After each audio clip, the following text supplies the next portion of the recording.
مش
عارفة، ما بحسش بالعدس الا لما اقلب.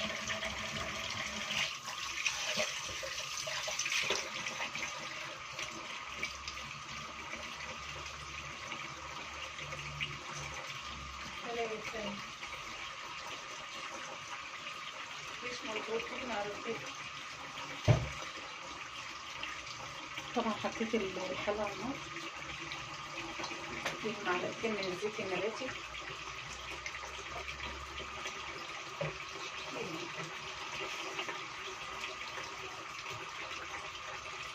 معلقة كده من السمنة البلدي.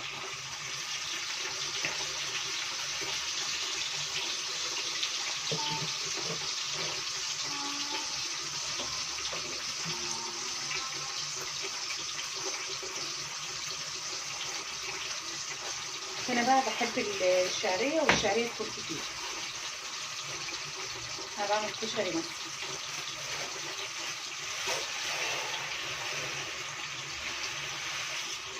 يعني نص كيلو ولا حبة بسيطة، لاني ما بزودش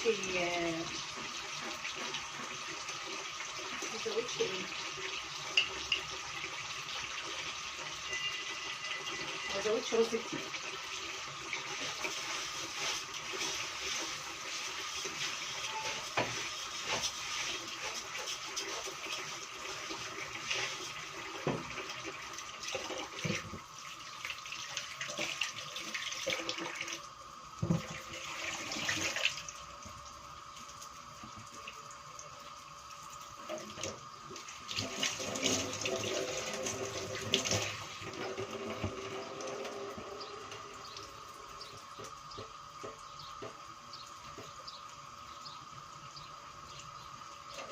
هنا طبعا كوباية رز عليها حوالي من ربع كيلو من من العدس. طبعا متنقي كويس، والرز طبعا متنقي كويس.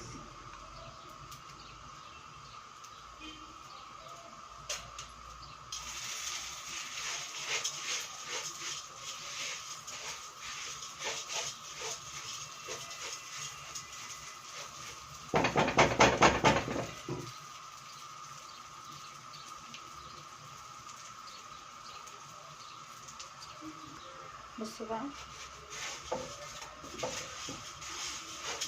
اللون بقى كده. طبعا ايدي ما تطلعش منها بس في الوقت ده عشان هتتحمر.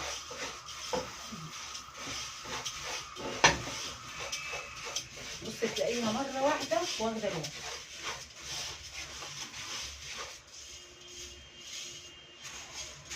في الوقت ده اقلب كويس قوي كله مع بعض. بسم الله.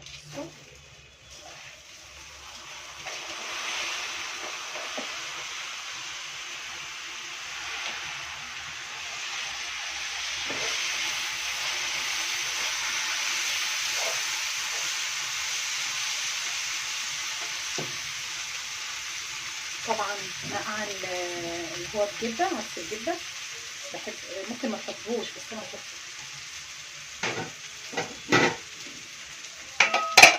بصي نقعيه بس، مش هسلوه ولا حاجه، انا هحط عليه زلط.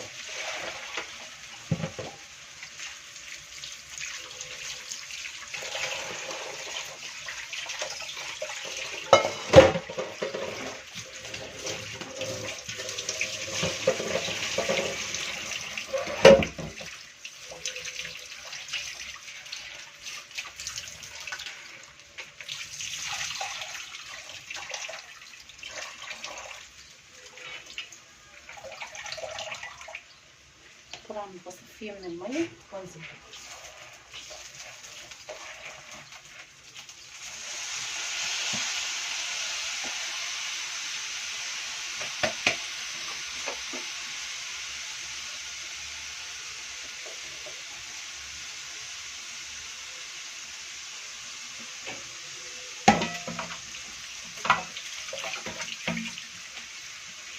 هنقلب كل الكلام ده.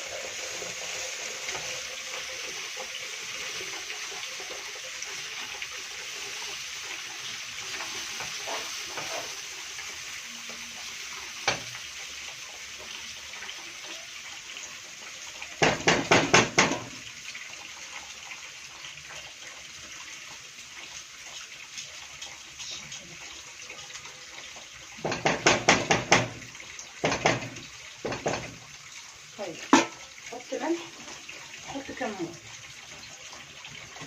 حط ملح، معلقه كبيره من الكمون كده، وحط ملح.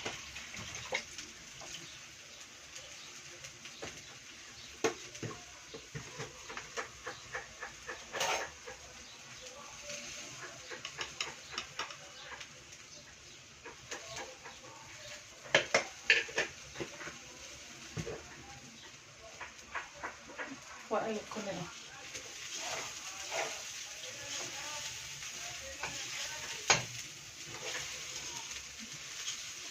اديته تشويحه وتحميصه كده مع بعض. بعد كده هزود الميه. الميه قد ايه؟ ميه تغطيه تغطيه. بسم الله. ميه عاديه خالص من الحنفيه. عايزه تحط من الكتل حط.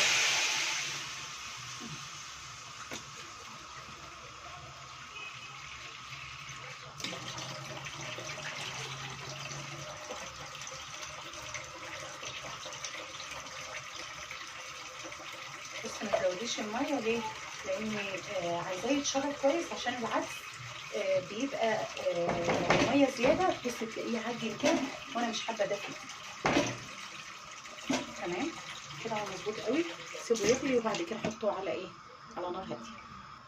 في الحله دي هعمل فيها، احط فيها شويه ميه واولع عليها.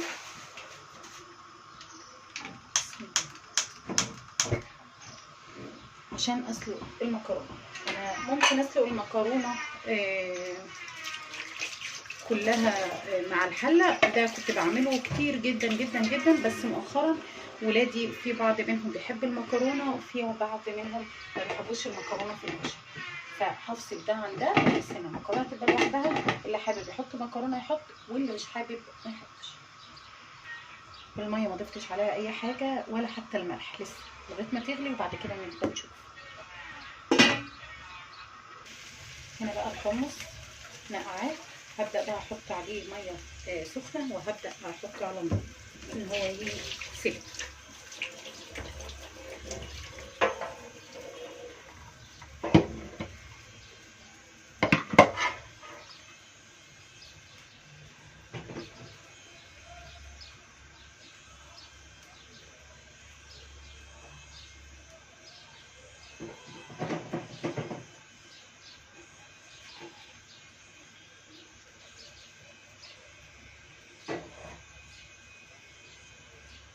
هنا بقى احطه على النار. وهنا بقى انا بحب دايما اي حاجه بحب اسلقها بحط لها شويه من الملح. ليه بقى؟ لان بحب ان هي تبقى بالنكهه، يعني حادقه او من هذا القبيل، يعني ما احسش ان هي قلبها من جوه عاتق.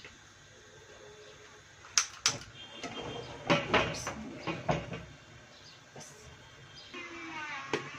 طبعا هنا هحط ملح. مش هحط زيت، الزيت هحطه بعد ما اسلقها. عندي طبعا السباكيتي.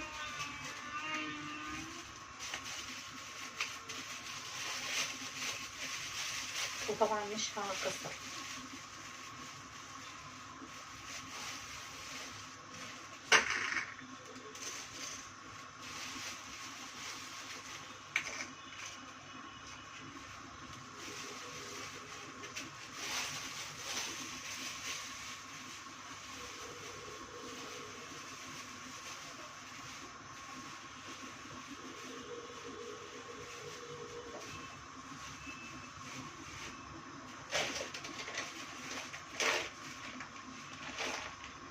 وطبعا معايا اللي هي العادية.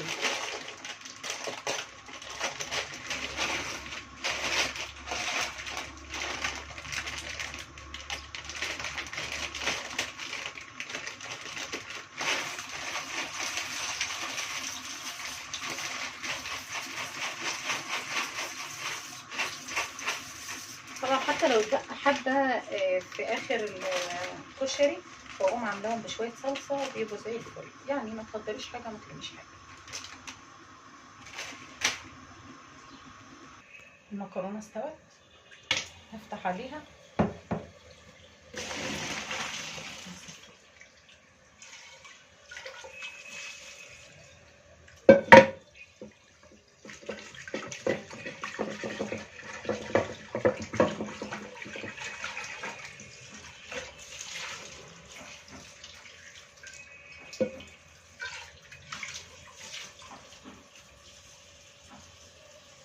اصفي الحله خالص عشان ايه؟ عشان لما احط المكرونه، احط معلقتين الزيت عليها كده عشان ما تبقى مفلفله. وعادي على فكره انا من الناس اللي حتى لو ما حطيتش ما شاء الله بتفضل مفلفله زي ما هي اهي زي الفل. بصوا بقى مقدار يعني مقدار حاجه بسيطه، معلقتين كده من الزيت النباتي. بصي تغليفه بسيطه كده. بصي كلها بقت بتلمع ازاي.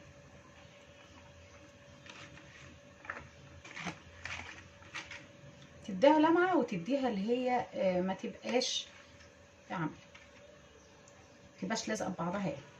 بس طبعا انا قلت ان انا نشفتها خالص من الميه. بصي واحده واحده، مفيش واحده لازقه في التانيه. دي المكرونه. بس انا بحب اعمل الصلصه، بحب اعمل لها تومه، هعمل لها 3 فصوص ولا حاجه، وهبدا بقى ان انا اعمل الصلصه بتاعتي. حطيتها كده، حطيت الفصين التوم، حط معلقه زيت صغيره كده بس. انا مش هضغط عليها كتير، احط شويه ملح عشان ما كنتش حاطه ملح خالص على الصلصه، وهقلب بس ريحه الثوم تطلع مش اكتر.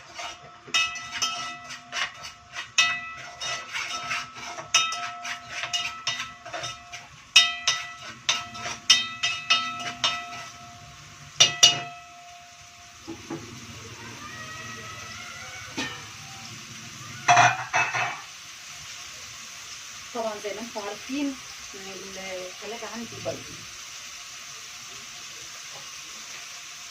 فالطماطم اللي كانت عندي كلها انا سبتها بره. بسم الله.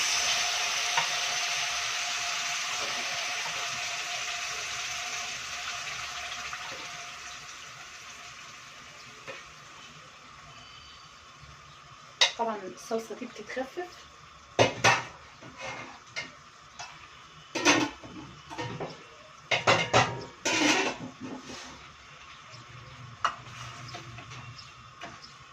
يعني دي هتبقى كتير خالص. وبرده الصلصه اللي بتتبقى ما بهدرهاش ولا حاجه، بالعكس بسيبها وبعمل ايه، بعمل شويه ده لو ما فيش مكرونه بعمل شويه مكرونه وبحطهم في قلبها. المهم ان ما يبقاش اي خام عندك اهدر فيه.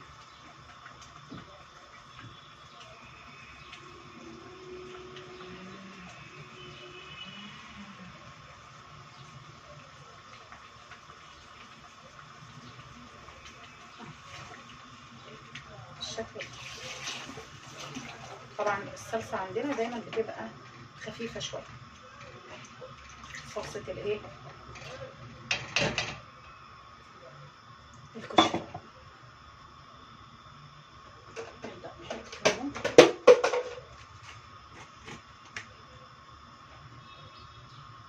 والله كنت حاطاه سليم لسه اصلا واخده منه والبتاع اتكسر. طبعا انكسرت ايه.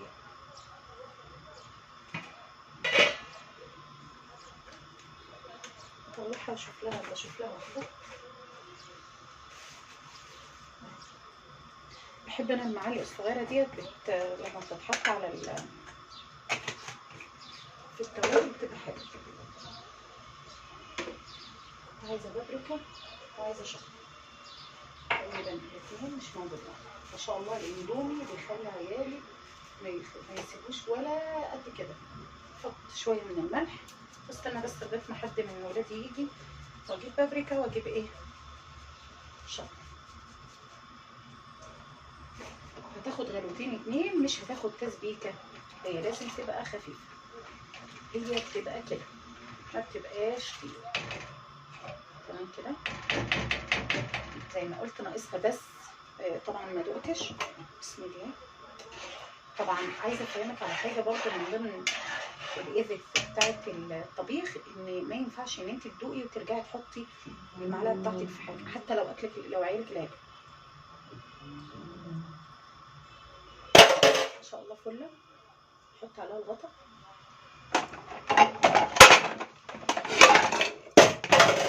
هتبقى كده غلوتين بس وهتبقى جاهزه.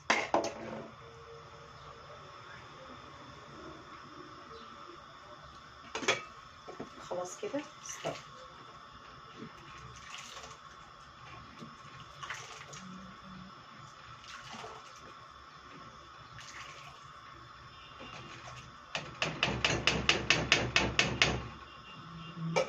اشيلها من على النار. هنا بقى جه دور اللي هي الصوص اللي هو بتاع التوم. نبدأ نعمل اللي اسمها الدقة.